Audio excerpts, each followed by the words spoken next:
Special event debat ketiga Pilpres 2024 dan sekarang saya akan ajak Wiki dan juga pemirsa untuk menuju ke TPN atau rumah pemenangan TPN di Tengku Umar. Di Jalan Tengku Umar ada rekan Camar Haenda. Ya, di sana. Camar Haenda yang akan berbincang begitu dengan Aiman Wicaksono ya nampaknya ya di rumah pemenangan di TPN Tengku Umar. Silakan Camar. Silakan Camar.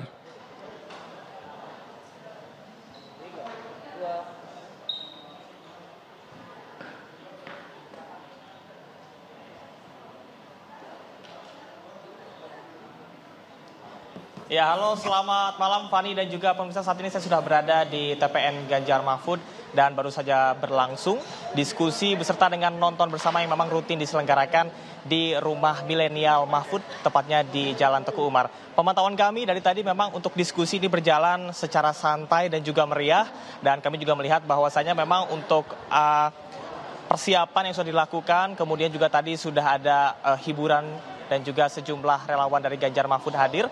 Dan tepat di belakang saya, ini merupakan salah satu venue yang dipersiapkan untuk melakukan diskusi.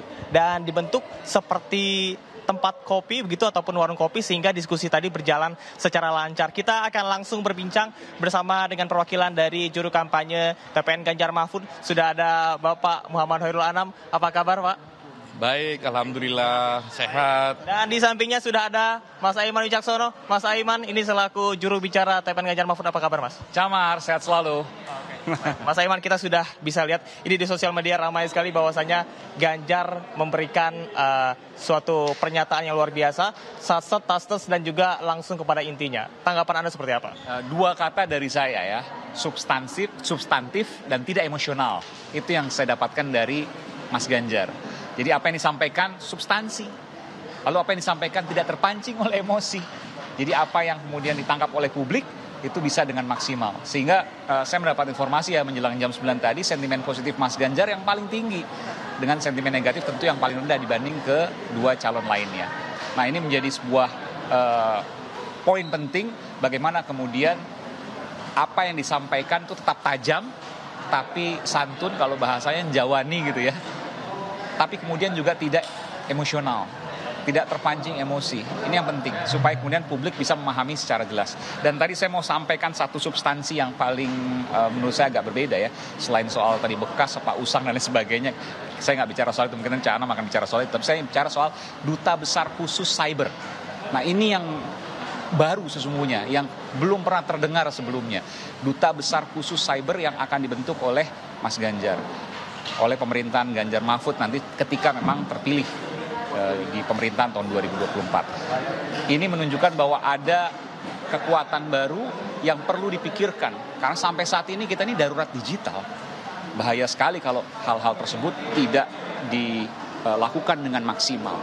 Dan ini harus diperhatikan betul, sehingga harus punya perhatian yang betul-betul fokus, betul-betul maksimal ke dalam pembentukan cyber ini.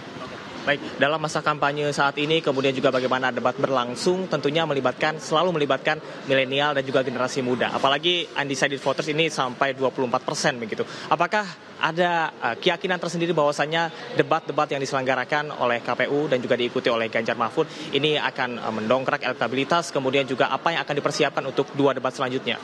Iya, sekarang bukan media yang kemudian hari ini hari ini tayang dan hari ini juga orang pasti nonton semua, belum tentu. Tapi sekarang adalah semua punya keterbukaan. Kalau ada orang misalnya yang nggak nonton hari ini, mereka akan nonton nanti delay-nya, siaran tundanya. Atau mereka mungkin nanti melihat dari media sosial yang dipotong, tapi terpotong tentu dengan substansi yang tidak berubah ya, dengan makna yang tetap ya. Lalu kemudian nanti mereka akan melihat, mengomentari dan sebagainya. Jadi menurut saya ini adalah ajang yang baik untuk menyampaikan sesuatu secara terbuka. Jadi walaupun 3 menit, 2 menit itu disampaikan dengan secara terbuka. Bukan misalnya karena ada sesuatu yang tidak nyaman untuk disampaikan, lalu kemudian harus diselesaikan dalam meja tertutup. Ini adalah ajang untuk keterbukaan. Nah, batasan-batasannya tentu beliau-beliau yang mengetahui. Tapi bahwa ini disaksikan oleh publik dan publik berhak untuk mengetahui, itu adalah sebuah hal yang harus dijaga.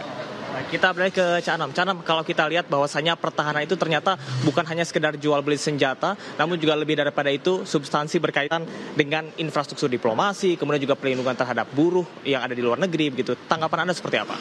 Iya, memang program di tema ini salah satu yang penting juga tidak hanya soal persenjataan utama ya, tapi juga soal bagaimana memastikan perlindungan, rasa aman kepada seluruh warga negara Indonesia dimanapun, tidak hanya di Indonesia tapi juga di luar negeri. Padahal kita juga punya buruh migran yang sangat banyak, tenaga kerja kita di luar negeri sangat besar. Nah, itu juga menjadi perhatian kita.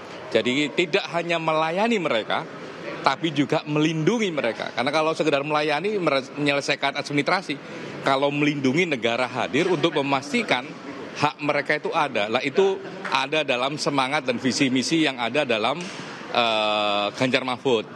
Lah yang lain adalah memang penggunaan cyber untuk kepentingan diplomasi, ya terutama diplomasi kebudayaan dan sebagainya.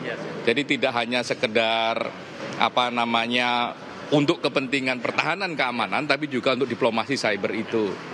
Lah, yang paling penting dalam debat tadi itu, saya yakin ini akan mempengaruhi banyak hal, ya termasuk pemilih muda, milenial, karena saya yakin mereka mau urban ya, pemuda urban, Gen Z urban, macam-macam, milenial urban dan sebagainya, mau di kota, mau di desa, itu semuanya punya HP, punya akses gitu.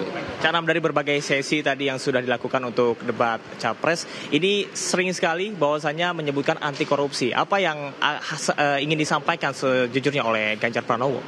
Sebenarnya kalau konsep kita bisa berdebat, ya konsep itu bisa berdebat tergantung paradigma masing-masing.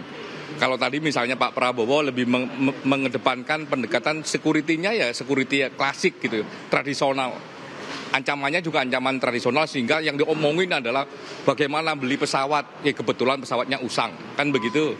Atau pendekatan yang lain yang pertahanan itu lebih luas, energi, pangan dan sebagainya. Lah, tapi yang paling penting dari itu semua adalah orangnya. Kalau perencanaannya sudah baik, ya tinggal memastikan apakah nggak ada korupsi ataukah tidak ada, gitu. Nah makanya kami semua program itu tarik nafasnya adalah anti korupsi, apapun programnya. Oke. Baik, mungkin ada pesan-pesan yang ingin disampaikan terakhir, silakan. Habib Prima. Ya, saya melihat tadi acara kita harus pakai akal yang jujur, hati yang bersih lah.